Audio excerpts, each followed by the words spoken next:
സ്വർണ്ണക്കൊള്ള ശബരിമല സ്വർണ്ണക്കൊള്ള വിവാദം ഇങ്ങനെ ഇങ്ങനെ നടന്നുകൊണ്ടേയിരിക്കുകയാണ്. അതിന്റെ മാറ്റമൊന്നുമില്ല, കുറേ നാളായിട്ട് ഈ അതിൽ തന്നെയാണ്. പക്ഷെ ഇപ്പം പ്രതിപക്ഷവും ഇന്നലെ സഭ സ്തംഭിപ്പിച്ചു. പൊറ്റിയെ കയറ്റി പാട്ടൊക്കെ വീണ്ടും വന്നു. സഭയിൽ പോലും പ്രശ്നങ്ങളായിരുന്നു. ഇന്നിപ്പം പുതിയൊരു അപ്ഡേഷൻ എന്ന് പറഞ്ഞു കഴിഞ്ഞാൽ അടൂർ പ്രകാശും ഉണ്ണികൃഷ്ണൻ പോറ്റിയും തമ്മിലുള്ള ബന്ധം, അതിന്റെ ദൃഢത കുറച്ചുകൂടെ നമുക്ക് ബോധ്യപ്പെടുന്ന രീതിയിലുള്ള കുറച്ച് ചിത്രങ്ങളൊക്കെ പുറത്തു വന്നു. ഇപ്പം ഇത്രയും നാൾ കോൺഗ്രസ്സുകാർ പ്രതികരിച്ചില്ല. ഓക്കെ, നമ്മള് മാധ്യമങ്ങളാണെങ്കിലും വലിയ ചോദ്യങ്ങൾ കൊണ്ട് പുറകെ പോയിട്ടുമില്ല. പക്ഷെ ഇനി ഉത്തരം പറയണ്ടേ? ശരിക്കും പറഞ്ഞാൽ കോൺഗ്രസ് നേതൃത്വവും പറയണം, അടൂർ പ്രകാശും ഉത്തരം പറയേണ്ട സമയമല്ലേ ഇത്? തീർച്ചയായിട്ടും. അതിനകത്ത് വേറെ കാര്യമൊന്നുമില്ല. ഇതിനകത്ത് അടൂർ പ്രകാശിന് എന്തുകൊണ്ടാണ് അടൂർ പ്രകാശിനെ സംബന്ധിച്ച് വ്യക്തമായ ഒരു ഉത്തരം നൽകാൻ കഴിയാത്തത്? ആ സോണിയാഗാന്ധി എടുക്ക പോയത് നിൽക്കട്ടെ, സോണിയാഗാന്ധിയുടെ കാര്യം നമുക്ക് അവിടെ പെൻഡിങ് വെക്കാം. പക്ഷെ അടൂർ പ്രകാശ് പറയണം എന്ത്, എങ്ങനെ. ഇപ്പം അടൂർ പ്രകാശ്, ഉണ്ണികൃഷ്ണൻ പോറ്റി, പിന്നെ ഇതിൻ്റെ ഒരു ഇടനിലക്കാരനായിട്ട് ഇന്ന ഒരാളുണ്ട്. അതായത് സ്വർണ്ണപ്പാളി ഇളക്കിക്കൊണ്ട് പോകാൻ വേണ്ടി ഉണ്ണികൃഷ്ണൻ പോറ്റിയുടെ ഇടനിലക്കാരനായ ഒരാൾ അവിടെ പ്രവർത്തിച്ചിട്ടുണ്ട്. അയാൾ കൊണ്ടുവന്ന് അടൂർ പ്രകാശിന് എന്തിന് ഗിഫ്റ്റ് കൊടുക്കണം? 2 പാക്കറ്റുകളിലായിട്ടുള്ള ഗിഫ്റ്റുകൾ ഈ അടൂർ പ്രകാശിന്റെ കയ്യിലേക്ക് ഇയാൾ കൊടുക്കുന്നുണ്ട്. അത് ഉണ്ണികൃഷ്ണൻ പോറ്റിയുടെ സാന്നിധ്യത്തിൽ. എന്താണ് ആ ഗിഫ്റ്റ്? എന്തിനാണ് ഗിഫ്റ്റ് കൊടുത്തത്?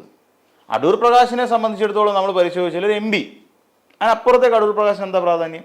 ശബരിമലയായിട്ട് ബന്ധപ്പെട്ടുകൊണ്ട് അടൂർ പ്രകാശിന് എന്താണ് പ്രാധാന്യം? ഒരു പ്രാധാന്യമില്ല. പിന്നെ അടൂർ പ്രകാശ് പറയുന്ന ഒരു കാര്യം, അത് ഉണ്ണികൃഷ്ണൻ പോറ്റിയുടെ വീട്ടിൽ പോയിട്ടുണ്ട്. അദ്ദേഹത്തിന്റെ അച്ഛൻ മരിച്ച സമയത്ത് 2019 മറ്റോ അവിടെ വരെ പോയി തിരിച്ചു പോന്നു എന്നാണ് പറയുന്നത്. അച്ഛൻ മരിച്ച സമയത്ത് പോയി എടുത്ത ഫോട്ടോ അല്ലല്ലോ അത്. അച്ഛൻ മരിച്ചു കിടക്കുന്ന സമയത്ത് ഒരാൾ ഉണ്ണികൃഷ്ണൻ പോറ്റി ആയിരുന്നാൽ തന്നെയും അടൂർ പ്രകാശിന് ഗിഫ്റ്റ് കൊടുക്കേണ്ട ആവശ്യമുണ്ട്? വന്ന സന്തോഷത്തിന് അച്ഛന്റെ മരണവാർത്ത അറിഞ്ഞ് വീട്ടിലേക്ക്, പറയുന്ന മോശമാണെങ്കിലും മരണവാർത്ത അറിഞ്ഞ് വീട്ടിലേക്ക് എത്തിയ ഒരാൾക്ക് ആരെങ്കിലും ഗിഫ്റ്റ് കൊടുക്കൂ? എന്റെ അറിവിലില്ല, ഇതുവരെ ഇല്ല. അതോടൊപ്പം തന്നെ അതും വേറെ ഒരു ഈ ശബരിമലയിൽ ഇടനിലക്കാരന്റെ കൈവശം എന്തിനാ ഗിഫ്റ്റ് കൊടുക്കുന്നത്? ശരി, അങ്ങനെ വന്നൊരു MP വന്ന സാഹചര്യത്തിൽ ആ MPക്ക് സന്തോഷപൂർവ്വം എന്തെങ്കിലും കൊടുക്കാം, ചായയോ അങ്ങനെ എന്തെങ്കിലും കൊടുക്കുന്നതിന്റെ ഫോട്ടോ അല്ലല്ലോ വന്നത്. 2 കിറ്റിനകത്ത് എന്തോ ഗിഫ്റ്റ് പിന്നെ ഇയാളുടെ കൈ കൊടുക്കുന്ന ചിത്രങ്ങൾ വന്നു. ആ ചിത്രത്തെ കുറിച്ച് എന്താ അടൂർ പ്രകാശ് ഒന്നും മിണ്ടാത്തെ? എന്താണ് കിട്ടിയെന്ന് എന്താ പറയാത്തെ? അതിനുശേഷം വീണ്ടും ഒരു ചോദ്യം, വീണ്ടും പോയിരുന്നു. പോയത് സഹോദരിയെ കാണാനാണ് പോയത്. ആ സഹോദരിയെ കാണാൻ വേണ്ടി പോയിരുന്നു. എന്തിനാ സഹോദരിയെ കാണാനായിട്ട്? ഉണ്ണികൃഷ്ണൻ പോറ്റിയുടെ സഹോദരിയായിട്ടുള്ള ബന്ധം എന്താ? അത് KPCC ജനറൽ സെക്രട്ടറി ആയി ആരോ പറഞ്ഞ കേട്ടിട്ടാണ് അവിടെ പോയെന്നാണ് പറയുന്നത്. അവിടെ പോയി ഇങ്ങനെ ഒന്ന് കാണണം എന്ന് പറഞ്ഞു. എന്തിന് കാണണം? പിന്നെ ഉണ്ണികൃഷ്ണൻ പോറ്റിയുടെ കയ്യിൽ നിന്നൊരു കവർ മേടിക്കുന്നുണ്ട്, എന്ന് വെച്ചാൽ ചെറിയൊരു എൻവലപ്പ്. ആ എൻവലപ്പിൽ എന്തായിരുന്നു? എന്തുകൊണ്ടാണ് അടൂർ പ്രകാശ് അതിനെക്കുറിച്ച് മിണ്ടാത്തത്? മാധ്യമങ്ങൾ വളച്ചൊടിക്കുന്ന വാർത്തകളല്ല, ഇതൊക്കെ ചിത്രങ്ങളാണ്. അടൂർ പ്രകാശിന് പൊതുവെയുള്ള സ്വഭാവം എയെ പഴിയാരി അങ്ങ് രക്ഷപ്പെടാന്നുള്ള വിചാരമൊന്നും വേണ്ട. കാരണം ഇതിനകത്ത് ജെന്യുവിനായിട്ട് ഒരുപാട് കാര്യങ്ങളുണ്ട്. ഇപ്പം കടകംപള്ളി സുരേന്ദ്രനെ വേട്ടയാടിക്കൊണ്ടിരിക്കുക. കടകംപള്ളി സുരേന്ദ്രൻ അവിടെ ഉണ്ണികൃഷ്ണൻ പോറ്റിയായിട്ട് കണ്ടു. അയാൾ കൃത്യമായിട്ട് പറഞ്ഞല്ലോ, ഞാൻ കണ്ടിരുന്നു, ഇന്ന ആവശ്യത്തിന് പോയപ്പോഴാണ് കണ്ടിരുന്നത്. എന്തുകൊണ്ടാണ് അടൂർ പ്രകാശിന് അങ്ങനെ പറയാൻ കഴിയാത്തത്? അല്ലെങ്കിൽ ഇതുപോലെ ഗിഫ്റ്റുകൾ വാങ്ങുന്ന ചിത്രം കടകംപള്ളി സുരേന്ദ്രൻ്റെതായി പുറത്തു വന്നിട്ടുണ്ടോ? പുറത്തു വന്നിട്ടില്ല. ഗിഫ്റ്റ് വാങ്ങുന്നിട്ട് അടൂർ പ്രകാശിന്റെ ചിത്രം മാത്രമാണ് പുറത്തു വന്നിരിക്കുന്നത്. അതോടൊപ്പം തന്നെ അത് സോണിയാഗാന്ധിയുടെയും, സോണിയാഗാന്ധിക്ക് ഉണ്ണികൃഷ്ണൻ പോറ്റിയും ഗോവർദ്ധനും കൊണ്ടുവന്ന് ഗിഫ്റ്റ് കൊടുക്കുകയും കയ്യിൽ എന്തൊക്കെയോ കെട്ടിക്കൊടുക്കുകയും ചെയ്യുന്നതിന്റെ ചിത്രങ്ങൾ പിന്നീട് പുറത്തു വന്നിരുന്നു. അവിടെ അപ്പം 2 പേരുടെ ചിത്രങ്ങളാണ് ഉണ്ണികൃഷ്ണൻ പോറ്റിയുടെ കയ്യിൽ നിന്ന് ഗിഫ്റ്റ് മേടിക്കുന്നതായിട്ട് വന്നിരിക്കുന്നത്. അത് 2 കോൺഗ്രസ്സുകാരാണ്. ഒരാൾ കോൺഗ്രസിന്റെ ഏറ്റവും മുതിർന്ന നേതാവ്, ഒരാൾ കോൺഗ്രസിന്റെ ഒരു MP. ഇത് 2 പേരും വന്നിട്ടുണ്ട്. ഈ പറയുന്ന പോലെ സിവിൽ സപ്ലൈസ് മന്ത്രിയായിട്ടിരുന്ന സമയത്തുള്ള വിവാദങ്ങളൊക്കെ അടൂർ പ്രകാശിന്റെ പേരിലുണ്ടെന്നുള്ള വേറൊരു കാര്യമാണ്. അതുകൊണ്ട് ഇതെല്ലാം കൂടെ നമ്മൾ കൂട്ടിച്ചേർത്ത് വായിക്കണം. അങ്ങനെ വായിക്കാതെ ഇങ്ങനെ എല്ലാ പോറ്റിയെ കയറ്റിയത് ആരപ്പാന്നും പറഞ്ഞിട്ട് നിയമസഭയ്ക്കകത്ത് പോയി പാട്ട് പാടിയിട്ട് കാര്യമൊന്നുമില്ല. തിരിച്ച് നമ്മുടെ ശിവൻകുട്ടി പറഞ്ഞ പോലെ പോറ്റിയെ കയറ്റിയത് ആരപ്പ, കോൺഗ്രസ് ആണേ അയ്യപ്പ എന്ന് തിരിച്ചു പാടും. അടൂർ പ്രകാശിനോട് ചോദിച്ചാൽ മതി, കൃത്യമായി അറിയാൻ പറ്റും എങ്ങനെയാണ് പോറ്റിയുമായുള്ള ബന്ധം. എന്തുകൊണ്ടാണ് കോൺഗ്രസ്സുകാരും അതിനെക്കുറിച്ച് പ്രതികരിക്കാത്തത്? അതിനെക്കുറിച്ച് ചോദിക്കുമ്പോൾ കടകംപള്ളിയെ അറസ്റ്റ് ചെയ്യണം, ഈ പറയുന്ന പോലെ VN വാസവനെ അറസ്റ്റ് ചെയ്യണം, PS പ്രശാന്തിനെ അറസ്റ്റ് ചെയ്യണം, ഇതൊക്കെ പറഞ്ഞാൽ പോരാ. ഇതുവരെയായിട്ട് നേതൃത്വം ചോദിച്ചോ? ഇങ്ങനെയുള്ള ചിത്രങ്ങൾ ഒരു ഇതുമില്ലെന്ന് വിചാരിച്ചു. എന്താണ് UDF ഒളിപ്പിക്കാൻ ശ്രമിക്കുന്നത്? ഒന്നും ഒളിപ്പിക്കാൻ ശ്രമിക്കുന്നില്ലെങ്കിൽ പരസ്യമായി അല്ലെങ്കിൽ രഹസ്യമായിട്ടെങ്കിലും ഒരു നോട്ടീസ് കൊടുക്കണം. എന്താണ് അടൂർ പ്രകാശ്, നിങ്ങൾ UDF കൺവീനറാണ്. ഒരു UDF എന്ന് പറയുന്ന മുന്നണിയെ ഇവിടെ നിന്നുകൊണ്ട് വിജയിപ്പിക്കാൻ വേണ്ടി അക്ഷീണം പ്രവർത്തിക്കേണ്ട, പണിയെടുക്കേണ്ട ഒരാളാണ് നിങ്ങൾ. നിങ്ങൾക്കെതിരായി ഇങ്ങനെ ഒരു ആരോപണം വരുന്ന സാഹചര്യത്തിൽ മതിയായ വിശദീകരണം പാർട്ടിക്ക് നൽകണം. എന്ന് പറഞ്ഞുകൊണ്ട് എന്തുകൊണ്ടാണ് KPCC അധ്യക്ഷനായ സണ്ണി വക്കീൽ ഒരു പേപ്പർ കൊടുക്കാത്തത്? എന്തുകൊണ്ട് കൊടുക്കുന്നില്ല? അവരുടെ അറിവുണ്ടാവും, അല്ലെങ്കിൽ അവർക്ക് അറിയാം. കാര്യം എന്ത് ഗിഫ്റ്റ് വാങ്ങിച്ചു എന്ന് അറിയണ്ടേ? ഒരാള് ഇപ്പൊ എനിക്ക് വേറൊരാൾ കൊണ്ടുവന്ന് ഗിഫ്റ്റ് ആണെന്ന് പറഞ്ഞിട്ട് ഇവിടെ ആരും ചോദ്യം ചെയ്യാനൊന്നും പോകുന്നില്ല. നിൽക്കുന്ന സമയത്ത് ഇപ്പൊ എനിക്ക് ഒരാളെ കൊണ്ടുവന്നൊരു ഗിഫ്റ്റ് വന്നു, സ്വാഭാവികം നമ്മളെ ആരും അറിയുന്നില്ല, നമ്മൾ അത്ര അറിയപ്പെടുന്ന വ്യക്തിയല്ല. അപ്പൊ അറിയപ്പെടാത്ത വ്യക്തിയാണ്ട് ഒരാളെ കൊണ്ടുവന്നൊരു ഒരു പേനയോ അല്ലെങ്കിൽ വേറെ എന്തെങ്കിലും നമുക്കൊരു ഗിഫ്റ്റ് ചെയ്ത് പോയി അതിന്റെ ഒരു ഫോട്ടോ അയാളെടുത്ത് സൂക്ഷിച്ചു, അയാൾ എവിടെയെങ്കിലും കെണിയിലായി എന്ന് വെച്ചു. ആ കെണിയിലായി കഴിഞ്ഞാൽ ഈ ഫോട്ടോ ഏതെങ്കിലും വശത്തിൽ പുറത്തായി കഴിഞ്ഞാൽ ഞാൻ മറുപടി കൊടുക്കണം. നമ്മൾ അറിയപ്പെടുന്ന ആളല്ലെങ്കിൽ പോലും എനിക്ക് ബോധിപ്പിക്കേണ്ടവരെ, നിയമപരമായി ബോധിപ്പിക്കേണ്ടവരെ ബോധിപ്പിക്കണം. എൻ്റെ കയ്യിൽ കിട്ടിയത് ഇത് മാത്രമാണ്, എൻ്റെ കയ്യിൽ കിട്ടിയത് ഈ ഒരു പേനയാണ്, അല്ലെങ്കിൽ എനിക്ക് കിട്ടിയിരിക്കുന്നത് ഒരു മൊബൈൽ ഫോണാണ്, അല്ലെങ്കിൽ എനിക്ക് എന്താണെന്ന് വെച്ചാൽ ഇതാണ് എനിക്ക് അയാളെ കൊണ്ടുവന്ന് ഗിഫ്റ്റ് ചെയ്തത് എന്ന് പറഞ്ഞുകൊണ്ട് അത് സറണ്ടർ ചെയ്യാൻ ഞാൻ ബാധ്യസ്ഥനാണ്. കാരണം എന്താ, അല്ലാന്നുണ്ടെങ്കിൽ ഇതിനകത്ത് ഏത് തരത്തിലാണ് ഈ ഗിഫ്റ്റ് അയാൾ വാങ്ങിയെന്നറിയില്ല. ഇയാൾ കൊണ്ടുതരുന്ന ചിലപ്പോൾ ഒരു മൊബൈൽ ഫോൺ ആയിരിക്കും, ഇയാൾ ചിലപ്പോൾ എവിടെന്നെങ്കിലും മോട്ടിച്ചെടുത്തുന്ന സാധനമായിരിക്കും എനിക്ക് കൊണ്ടുതരുന്നത്. അപ്പൊ ഞാൻ ആ മോഷണത്തിന്റെ പങ്ക് പറ്റുന്ന ഒരാളാണ്. അപ്പൊ എനിക്കറിയണം ഇത് എവിടെ നിന്നാണ്, എന്തിനാണ് എനിക്ക് നൽകുന്നത്. ഇതെന്തുകൊണ്ട് അടൂർ പ്രകാശിന് ചോദിക്കാൻ കഴിഞ്ഞില്ല?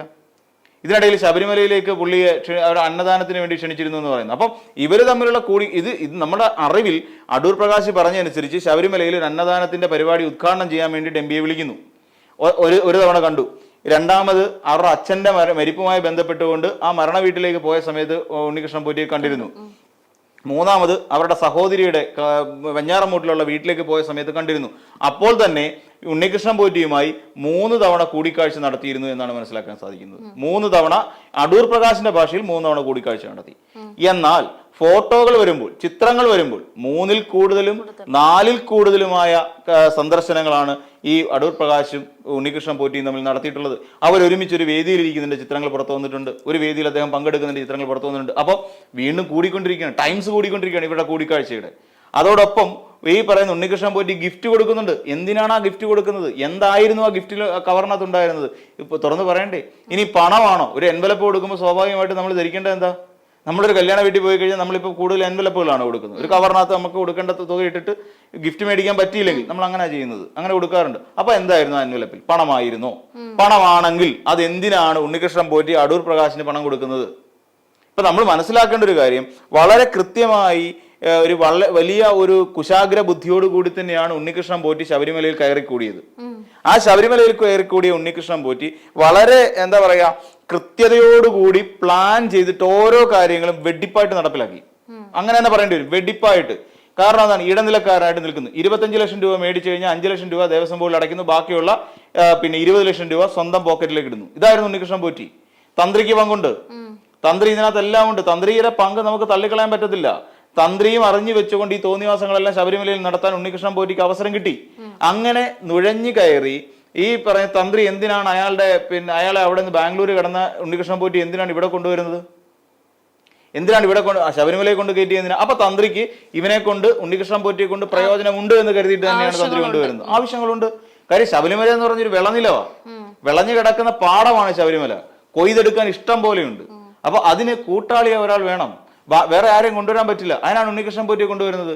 അതിനു വേണ്ടി തന്നെയാണല്ലോ ഈ പറയുന്ന കോൺക്രീറ്റ് കൊടിമരം ചെതലരിച്ചു എന്ന് പറഞ്ഞുകൊണ്ട് വ്യാജമായി രേഖയുണ്ടാക്കുന്നത്. നമ്മൾ എവിടെയെങ്കിലും കേട്ടിട്ടുണ്ടോ കോൺക്രീറ്റ് ചെയ്ത് വെച്ച സാധനം ചെതലരിച്ചു എന്ന്? 40 വർഷമാണ് അതിന് ഗ്യാരണ്ടി അവർ പണിഞ്ഞവർ കൊടുത്തത്. ഈ 40 വർഷം ഗ്യാരണ്ടി കൊടുത്ത സാധനം 4 വർഷത്തിനുള്ളിൽ പൊളിച്ചു. അത് മാറ്റേണ്ട ആവശ്യം എന്തായിരുന്നു? അപ്പൊ ഇതിനെല്ലാം പിന്നിൽ ഈ ഒരു കള്ളക്കളി നടന്നിട്ടുണ്ട്, വലിയ തോതിലുള്ള ഒരു കള്ളക്കളി നടന്നിട്ടുണ്ട്. ഉത്തരങ്ങളില്ല. അതാണ് ഏറ്റവും വലിയ പ്രശ്നം. ഈ തന്ത്രിയെ വെളുപ്പിക്കാൻ വേണ്ടി നടക്കുന്ന ഒരു വിഭാഗം ആളുകളുണ്ട്. അത് ഈ വരേണ്യ വർഗത്തിൽപ്പെട്ടവരും RSSകാരും തന്ത്രിയെ വെളുപ്പിച്ചെടുക്കാൻ വേണ്ടി. തന്ത്രി കേസിലേക്ക് ഇപ്പൊ ED വന്നല്ലോ. ED ആദ്യം ചെയ്തത് തന്ത്രിയെ മനഃപൂർവ്വം ഒഴിവാക്കി. തന്ത്രിയുടെ തന്ത്രി ഇതിനകത്ത് പങ്കാളിയല്ലേ? SITയുടെ അന്വേഷണത്തിൽ പ്രതിയാണെന്നേ തന്ത്രി. ജനങ്ങൾ നോക്കുമ്പോൾ പ്രതിയാണ് തന്ത്രി. പിന്നെ എന്തിനാണ് ED വന്നിട്ട് തന്ത്രിയെ കുറിച്ച് അന്വേഷിക്കാതെ പോയത്? തന്ത്രിയെ പിന്നെ അതിനകത്ത് ഉൾപ്പെടുത്താത്ത എന്തുകൊണ്ടാണ്? അപ്പൊ അവിടെ ആണ് പറയുന്നത്, ഒരു സംഖ്യവൽക്കരണത്തിലൂടെ തന്ത്രിയെ മനഃപൂർവ്വം ഒന്ന് സൈഡാക്കി നിർത്തിയിരിക്കുകയാണ്. തന്ത്രി ഇവിടെ സാമ്പത്തിക ലാഭം ഉണ്ടാക്കിയിട്ടുണ്ട്, അത് അന്വേഷിച്ചിരുന്ന പല ഉദ്യോഗസ്ഥരും കൃത്യമായി പറയുന്നുണ്ട്. അപ്പൊ തന്ത്രി വരവിൽ കവിഞ്ഞ സ്വത്ത് സമ്പാദനത്തിന് ഉടമയല്ലേ? കള്ളപ്പണം കൊണ്ട് നടക്കുന്ന ഒരാൾ തന്നെയല്ലേ തന്ത്രി? എന്തുകൊണ്ടാണ് പിന്നെ ED അയാളെ തൊടാത്തത്? മേളിൽ നിന്നുള്ള ഓർഡറാ, തന്ത്രിയെ തൊട്ടുപോകരുത്, തന്ത്രി നമ്മുടെ ആളാ. ഇതാണ് പ്രശ്നം. ഇങ്ങനെ തന്ത്രി ഒഴിവാക്കരുത്. ബാക്കിയുള്ള ഉണ്ണികൃഷ്ണൻ പോറ്റി 30 കോടിയിലധികം രൂപയുടെ വസ്തുവകകളാണ് കേരളത്തിനും അകത്തും പുറത്തുമായിട്ട് കിടക്കുന്നത്. ഒന്ന് ആലോചിച്ച് നോക്കൂ, എത്രത്തോളം ഭീകരമാണ് നമ്മുടെ ഇവിടെ നാട്ടിൽ നടക്കുന്ന കൊള്ളയെന്ന് ആലോചിച്ച് നോക്കണം. അത് ശബരിമല എന്ന് പറയുന്ന ഒരു ദേവാലയത്തെ ചുറ്റിപ്പറ്റിക്കൊണ്ട്, ഒരു ക്ഷേത്രത്തെ ചുറ്റിപ്പറ്റിക്കൊണ്ട് ഇവിടെ നടത്തിക്കൊണ്ടിരുന്ന ഒരു വലിയ വിഭാഗം ആളുകൾ നടത്തിക്കൊണ്ടിരുന്ന കൊള്ളയാണെന്നിത്. എന്നിട്ട് ഇതിനെക്കുറിച്ച് അടൂർ പ്രകാശിനൊന്നും മിണ്ടാനില്ല. അടൂർ പ്രകാശാണ് ഏറ്റവും അധികം തവണ ഉണ്ണികൃഷ്ണൻ പോറ്റിയായിട്ട് കൂടിക്കാഴ്ച നടത്തിയതും അയാളുടെ കയ്യിൽ നിന്ന് പറ്റാവുന്നിടത്തോളം അങ്ങേ അറ്റം പറ്റുകയും ചെയ്തിട്ടുണ്ട് എന്ന് വേണം നമ്മൾ ഇതിൽ നിന്ന് മനസ്സിലാക്കാൻ. ഇയാളുടെ കയ്യിലേക്ക് കൊടുത്ത ഗിഫ്റ്റ് കവറിലാക്കിയിട്ട ഗിഫ്റ്റ് അതെന്താണെന്ന് എന്തുകൊണ്ട് പറയുന്നില്ല? ഇതിപ്പോ ഈ ഒരു കാര്യത്തിൽ നിന്ന് ഈ പറയുന്ന കോൺഗ്രസ് നേതൃത്വത്തിന് അങ്ങ് ഒന്നും പറയാതെ ഒഴിഞ്ഞു മാറാൻ പറ്റുമോ? ഇല്ല, കോൺഗ്രസ് മറുപടി പറയണം. കോൺഗ്രസ് ഇപ്പൊ എന്താ പുകമറ ഉണ്ടായിക്കൊണ്ടിരിക്കുകയാണ്. ശരിക്കും ഒരു പുകമറ ഉണ്ടാക്കുകയാണ്. എന്താ പുകമറ എന്ന് ചോദിച്ചു കഴിഞ്ഞാൽ, ഇവിടെ പിന്നെ നമ്മുടെ കടകംപള്ളി സുരേന്ദ്രൻ കുഴപ്പക്കാരനാണ്, കടകംപള്ളി സുരേന്ദ്രൻ പ്രശ്നക്കാരനാണ്. കടകംപള്ളി സുരേന്ദ്രൻ നേരത്തെ പ്രശ്നങ്ങളൊക്കെ എടുത്തുയർത്തി കാണിച്ചുകൊണ്ട് പിന്നെ തന്നെ പരിക്കൻ സ്വഭാവം, ഇതൊക്കെ പലർക്കും ഇഷ്ടപ്പെടാത്തൊരു ക്യാരക്ടറാണ്. അപ്പൊ അതുകൊണ്ട് കടകംപള്ളിയുടെ മേലെ പഴിചാരിയാണ്. ഇനി ഇങ്ങോട്ട് വന്നിട്ട് വി എൻ വാസവൻ നിലവിൽ ദേവസ്വം ബോർഡ് വകുപ്പ് മന്ത്രിയാണ്. അപ്പൊ മന്ത്രി അറിയാതെ ഇവിടെ ഒരു പണി നടക്കത്തില്ല. ഇതാണ് കള്ളക്കളി.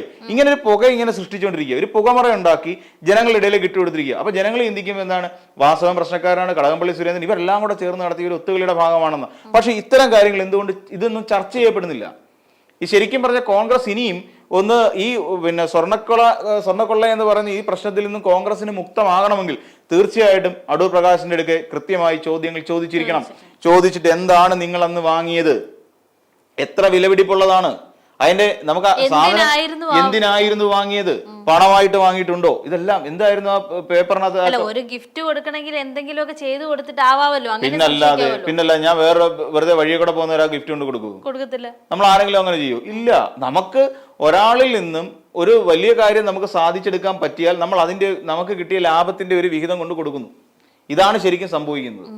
അല്ലാതെ അതിനപ്പുറത്തേക്ക് വേറെ ഒരു ബന്ധവും ഇല്ല. അപ്പം അയാൾക്ക് എന്ത് ലാഭം കിട്ടി, അതിന്റെ എന്ത് വിഹിതമാണ് കൈപ്പറ്റിയത്, എത്ര കോടി രൂപ കൈപ്പറ്റിയിട്ടുണ്ട്, ഇതെല്ലാം ചോദിച്ചറിയേണ്ട ഉത്തരവാദിത്വം ഈ പറഞ്ഞ കോൺഗ്രസ് നേതൃത്വത്തിനുണ്ട്. ആ നേതൃത്വം അതിൽ നിന്ന് പിന്നോട്ട് പോവുകയാണ്. എന്നിട്ട് നേതൃത്വം പിന്നോട്ട് പോവുക മാത്രമല്ല, നേതൃത്വം മറ്റുള്ളവരുടെ മേലേക്ക് കുറ്റം അടിച്ചേൽപ്പിക്കാനുള്ള ശ്രമം നടത്തിക്കൊണ്ടിരിക്കുക. ഇതിലൊരു അടിച്ചേൽപ്പിക്കലെന്നേ ഞാൻ പറയത്തുള്ളൂ. ഇപ്പൊ അവർ പറഞ്ഞുകൊണ്ടിരിക്കുന്നത് എന്താ, ഇതുമായിട്ട് ബന്ധപ്പെട്ട് അറസ്റ്റിലായിരിക്കുന്ന എല്ലാ CPM-കാരാണ്. ബാക്കി മുരാരി ബാബു ആരാ CPM-കാരനാണോ? ജയശ്രീ ആരാ CPM-കാരനാണോ? സുധീഷ് ആരാ CPM-കാരനാണോ? അപ്പൊ ഇവരാരും CPM-കാരില്ല, ഇവരെല്ലാം കോൺഗ്രസിന്റെ സംഘടനാ പ്രവർത്തകരാ. അപ്പൊ കോൺഗ്രസ്സുകാർ അറസ്റ്റിലായിട്ടുണ്ട്. ഇവിടെ നോക്കിക്കഴിഞ്ഞാൽ CPM-കാർ 2 പേര് അറസ്റ്റിലായിട്ടുണ്ട്, അല്ലെങ്കിൽ 3 പേര് അറസ്റ്റിലായിട്ടുണ്ട്, തന്ത്രി അറസ്റ്റിലായിട്ടുണ്ട്, ഇതെല്ലാം പോറ്റി അറസ്റ്റിലായിട്ടുണ്ട്. അപ്പൊ ഇതെല്ലാം അറസ്റ്റുകൾ നടന്നുകൊണ്ടിരിക്കുകയാണ്. അപ്പൊ ഇതിനകത്ത് CPM-ന്റെ തലയിലേക്ക് മാത്രം കുറ്റം എങ്ങനെ ചാരാൻ കഴിയും? അപ്പൊ ഉണ്ണികൃഷ്ണൻ പോറ്റിയും പിന്നെ അടൂർ പ്രകാശും തമ്മിലുള്ള ബന്ധം എന്താണ്? ഉണ്ണികൃഷ്ണൻ പോറ്റിയും ആന്റോ ആന്റണിയും തമ്മിലുള്ള ബന്ധം എന്താണ്? ഇവര് എന്തിനാണ് ഉണ്ണികൃഷ്ണൻ പോറ്റിയെ സോണിയാഗാന്ധി അടുത്ത് കൊണ്ടുപോയത്? അവിടെ എന്ത് ഗിഫ്റ്റാണ് സോണിയാഗാന്ധിക്ക് ഇവർ കൊടുത്തത്? ഇതൊക്കെ പൊതുജനത്തിന് അറിയണം. ഇതെല്ലാം ഒരു ശരിക്കും പറഞ്ഞു കഴിഞ്ഞാൽ ഇപ്പം നമ്മളെല്ലാം ഇത് കണ്ടുകൊണ്ടിരിക്കുന്ന ആളുകളാണ്. ഇതെല്ലാം നമ്മൾ വാച്ച് ചെയ്തുകൊണ്ടിരിക്കുമ്പോഴാണ്. ഈ വാച്ച് ചെയ്യുന്ന സാഹചര്യത്തിൽ എന്താണ് ഇതിനകത്തുള്ള യഥാർത്ഥ പിക്ചർ എന്നുള്ള കാര്യം ജനങ്ങൾ അറിയണം. കുന്തം കുടച്ചക്രം എന്നൊക്കെ പറഞ്ഞിട്ട് പോകാനൊന്നും ഇവർക്ക് പറ്റില്ല. അത് അങ്ങനെയുള്ള ഒരു ഉത്തരവാദിത്തരാഹിത്യം ഇവർ കാണിച്ചിട്ട് കാര്യമില്ല. മാധ്യമപ്രവർത്തകരെ കാണുന്ന സമയത്ത് പോലും ഈ ഗിഫ്റ്റിനെ കുറിച്ചോ ഈ ഫോട്ടോയെ കുറിച്ചോ ഒരു അക്ഷരം പോലും മിണ്ടുന്നില്ല അടൂർ പ്രകാശ്. എന്താ മിണ്ടാത്തത്? അതിനെ വിശദീകരിക്കാൻ കഴിയില്ല. അങ്ങനെയാണെങ്കിൽ മാധ്യമപ്രവർത്തകർ അടുത്ത ചോദ്യം ചോദിക്കും, എന്തായിരുന്നു ആ ഗിഫ്റ്റ് എന്ന് ചോദിക്കും. മറുപടി പറയണം. കാര്യം അവർ പിന്നെ പൊതുപ്രവർത്തകർ എന്ന് പറഞ്ഞു കഴിഞ്ഞാൽ ഒരു തുറന്ന പുസ്തകമായി മാറണം. എന്തായിരുന്നു ഗിഫ്റ്റ്, അത് ഇന്നതായിരുന്നു എന്ന് എന്തുകൊണ്ടാണ് പറയാൻ കഴിയാത്തത്? അത് പറഞ്ഞു കൊടുക്കണം. ജനങ്ങൾ അറിയണം. എങ്കിലേ ഇതിനകത്ത് അടൂർ പ്രകാശിന്റെ കാര്യത്തിൽ ക്ലിയർ ആകാൻ പറ്റുള്ളൂ. അല്ല ജനങ്ങൾ ഇതെല്ലാം അറിയുന്നുണ്ടല്ലോ എന്ന് അടൂർ പ്രകാശ് പറഞ്ഞിട്ട് കാര്യമൊന്നുമില്ല. ജനങ്ങളെ ആണ് ഞങ്ങൾ വിശ്വാസത്തിലെടുക്കുന്നത്. ജനങ്ങൾക്ക് നിങ്ങളെ വിശ്വാസമില്ലെന്നേ. ഈ പറഞ്ഞ അടൂർ പ്രകാശിനെ തീരെ ഇല്ല. നിങ്ങൾ കള്ളനാണ് അല്ലെ, നിങ്ങൾ പിന്നെ കള്ളന് കൂട്ടുന്നവരാണ്. അപ്പൊ അതുകൊണ്ട് ജനങ്ങൾ എങ്ങനെ വിശ്വസിക്കും? ഇതുകൊണ്ട് വളരെ ക്ലിയറായി പാർട്ടി നേതൃത്വം വ്യക്തമാക്കേണ്ട ഒരുപാട് കാര്യങ്ങളുണ്ട്. ആ കാര്യങ്ങൾ വളരെയധികം ക്ലിയറായി വ്യക്തമാക്കുകയും ഈ പറയുന്ന ഉണ്ണികൃഷ്ണൻ പോറ്റിയോട് ചോദിക്കേണ്ട ഉണ്ണികൃഷ്ണൻ പോറ്റിയോടല്ല അടൂർ പ്രകാശിനോട് പാർട്ടി നേതൃത്വം ചോദിക്കേണ്ട ചോദ്യങ്ങൾ വളരെ സ്പെസിഫിക് ആയി ചോദിക്കുകയും വേണം, മറുപടി മേടിച്ചു തരികയും. അതെ, അത് മറുപടി വാങ്ങി ജനങ്ങളിലേക്ക് എത്തിക്കുകയും വേണം. അല്ലാത്തടത്തോളം കാലം പോറ്റിയെ കയറ്റിയത് ആരപ്പ എന്ന ചോദ്യത്തിന് പിന്നെ ശിവൻകുട്ടി സഖാവ് പറഞ്ഞ പോലെ പോറ്റിയെ കയറ്റി കോൺഗ്രസ് ആണ് അയ്യപ്പ എന്ന് തന്നെ ജനം വിശ്വസിച്ചുകൊണ്ടേയിരിക്കും.